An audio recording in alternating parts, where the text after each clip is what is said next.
Peace World, it's AG. Today is September 14th, 2025. Today's video is going to be about our August recap for 2025. Thank you for tuning in, and I hope that y'all enjoy.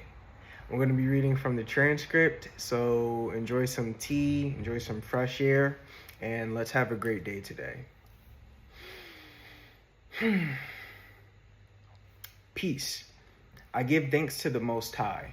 Before anything else, before a word is said, before this breath even leaves my mouth, I honor the Creator, the source, the divine rhythm that moves through all living things. I give thanks for life, for clarity, for direction. That's fire.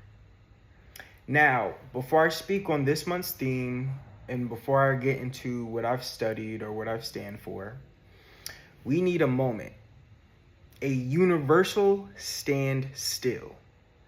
I'm calling for it now, for the world to pause, to sit with itself, to ask, what are we doing and where are we headed? Because right now we're living in a world that is so loud with oppression, distraction, and despair. We barely have time to breathe, let alone feel. We are seeing war after war, systems falling and breaking, disparity being normalized, and exploitation dressed in luxury. But in the midst of it all, you're still here, I'm still here, and we're not here by accident. So my stance, my theme coming from, a nationalist, Pan-African socialist. I speak from a place of revolution, cultural memory, spiritual truth. I'm here to challenge the systems while honoring the ancestors and to spark the flame for freedom wherever it's been dimmed.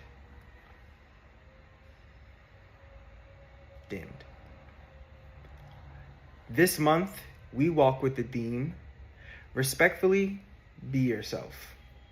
Now, don't get it twisted. These aren't slogans. These aren't political positions. They're a survival strategy that I've been developing for each month. And that goes along with its theme for Strand 8. That's the ability to hold personal boundaries regardless of outcomes. So honoring your truth, even if it costs relationships, opportunities, or approval. Boundaries are not separation, they're for self-respect. And before you can set any boundaries with anyone else, you must take the time to set them with yourself. So let's bring this more inward. Ask yourself, how is your health, your mind, body, and spirit? Because you can't pour into a world from an empty vessel. Why us? And why now? And it's because we are the children, we are the descendants, and we're the ones chosen to remember and to rebuild, to reclaim, you feel me?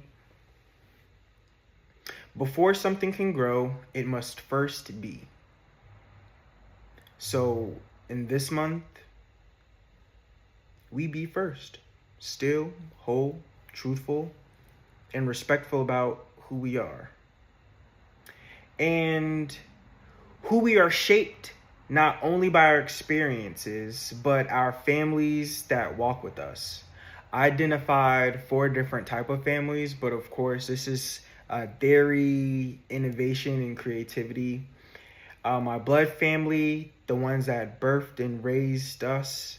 You have your soul family, those whose spirits recognize ours. Karmic family, those who come to teach, often through conflict. Cosmic family, those we gain alignment with on purpose across lifetimes and different timelines. So, I am not here just to break up generational fights is not just in the bloodlines, but in the soul contracts, to unlearn dysfunction and to reclaim divine order. And that takes a very strong presence of God, a fighting spirit, and yes, intimidation.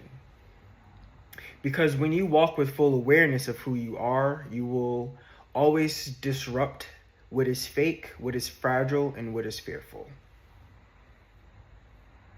Now let's shift into the things that I've been studying, because knowledge is my armor, and the context is clarity. There's nothing new underneath the sun. I've just been pouring into different themes and topics, and this is in no particular order. And of course, you should be doing your own research all the time.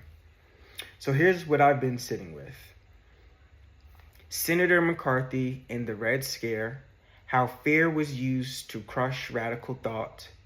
Anthony Sutton exposing how capitalism funds both sides of conflict.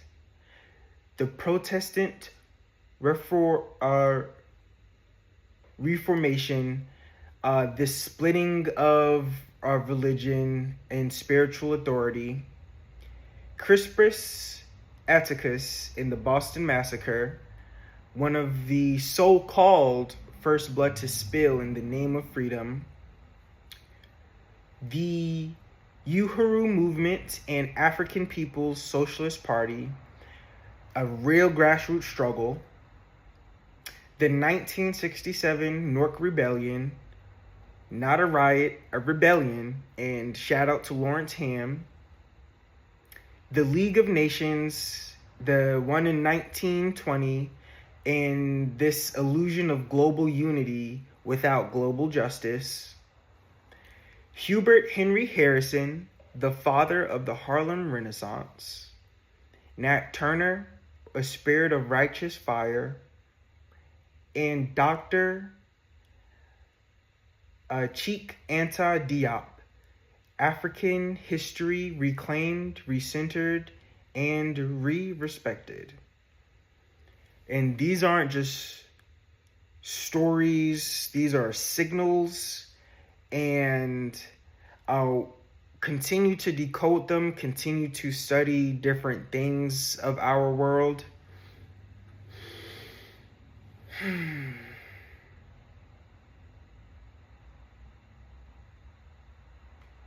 And yeah, like I said, this is where we begin being ourselves. So now here's a list of things I've been involved in for August. And like I said, there's no order or importance of priority. I just really go through the calendar, the different days. I'll highlight whatever I need to highlight, and that's what I want to share. So I finished editing my green journal, which I'm thinking about releasing on Substack when I copy and paste from the edit. It's too long, so I might have to figure out how I'm going to break that down to be able to show to the rest of the world. I've been talking about this since 2021. It's 2025. But usually the universe will create the appropriate time and space for you to release whatever you need to release. Sometimes you gotta change your environment, change the people around you before you do what you gotta do. You feel me? Attending our local P&A meetings, I dropped a couple of bass freestyles. You feel me? Expression is resistance. I went to a Nation of Islam service, very based, very respectful. I helped pack backpacks for back to school, volunteered at our local food pantry. I participated in a boots on the ground direct action training. I'm reading a couple of books, sitting down with elders, because wisdom is survival, you feel me? Supported our survival programs. I called a jazz show for the arts, the expression. I spent some really good quality time with my family, and I also built a lot of new relationships and new collections,